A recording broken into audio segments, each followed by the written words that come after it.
Hello friends, welcome to Dhana's tips. இன்றைக்கி நம்ம ரொம்ப டேஸ்டியான பேபி பொட்டேட்டோ ஃப்ரை எப்படி பண்ணுறதுன்னு பார்க்கலாம். இந்த பேபி பொட்டேட்டோ ஃப்ரை செய்கிறதுக்கு தேவையான பொருட்கள்: உருளைக்கிழங்கு 1/4 கிலோ. உருளைக்கிழங்கு பார்த்திங்கன்னா பேபி பொட்டேட்டோ வாங்கிக்கணும், சின்னதாக இருக்க மாதிரி. பூண்டு 1, ஒரு பெரிய பூண்டாக எடுத்துக்கிட்டு அதில் பாதி தோல் உரித்து வச்சுருக்கேன், பாதி பூண்டை இடித்து வச்சுருக்கேன். பெரிய வெங்காயம் 2. வெங்காயத்தையும் பார்த்திங்கன்னா பாதி அரிஞ்சு இங்கே எடுத்து வச்சுருக்கேன், பாதி அரிஞ்சு தனியாக எடுத்து வச்சாச்சு.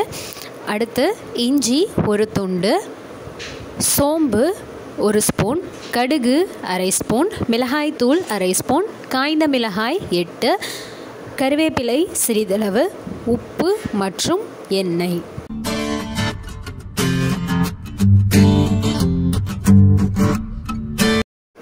ஒரு கப்பில் நல்லா வெந்நீர் எடுத்து அதில் 1/2 மணி நேரத்துக்கு காஞ்ச மிளகாயை போட்டு அந்த வெந்நீரில் ஊற வச்சு எடுத்துக்கலாம்.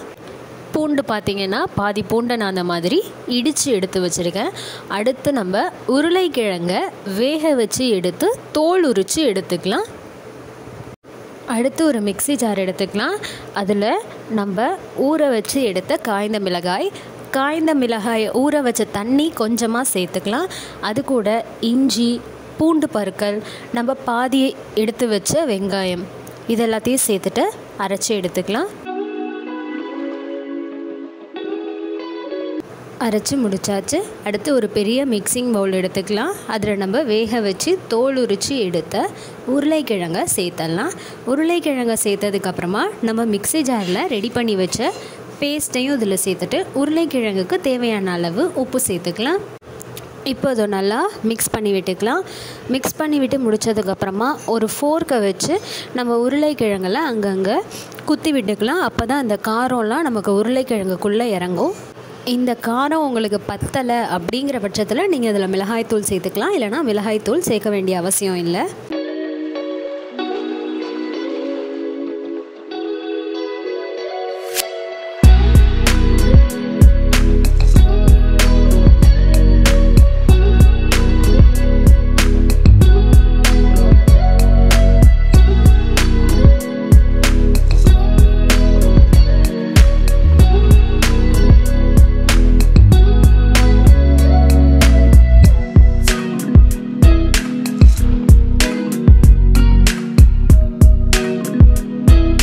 எல்லா உருளைக்கிழங்குலையுமே நம்ம ஃபோர்க்கை வச்சு குத்தி விட்டு நல்லா மிக்ஸ் பண்ணி விட்டு முடிச்சாச்சு. அடுத்து நம்ம ஒரு ஃப்ரையிங் பேன் எடுத்து அதில் எண்ணெய் சேர்த்துக்கலாம். எண்ணெய் நல்லா சூடானதுக்கப்புறமா நம்ம இதில் கடுகு உளுத்தம் பருப்பு சேர்த்துட்டு வறுத்துக்கலாம்.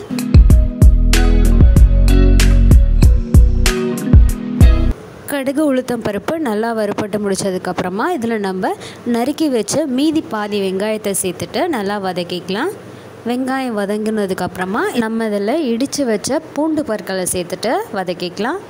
பூண்டு பற்கள் சேர்த்து வதக்கி முடித்த பிறகு நம்ம இதில் கொஞ்சமாக கருவேப்பிலை தூவி வதக்கிக்கலாம். கருவேப்பிலையும் சேர்த்து வதக்கி முடித்ததுக்கப்புறமா நம்ம மசாலாலாம் போட்டு மிக்ஸ் பண்ணி வச்சுருக்க உருளைக்கிழங்கு அதில் சேர்த்துட்டு வதக்கிக்கலாம். வதக்கி விட்டு முடித்ததுக்கப்புறமா ஒரு பிளேட் வச்சு மூடி வச்சு அடுப்பை சிம்மில் வச்சு ஒரு 10 நிமிஷத்துக்கு நம்ம வேக வச்சு எடுத்துக்கலாம். இது வெந்துட்டுருக்க அந்த டயத்தில் நம்ம அப்பப்போ இந்த உருளைக்கிழங்கை நல்லா கிளறி விட்டுக்கலாம். அப்போ தான் நமக்கு அடி பிடிக்காமல் இருக்கும். இப்போது 10 நிமிஷம் ஆயிடுச்சு. உருளைக்கிழங்கு நமக்கு நல்லா வெந்துருச்சு. இப்போ அது மேலே கருவேப்பிலை தூவி விட்டு நம்ம கடாயிலிருந்து இறக்கிடலாம்.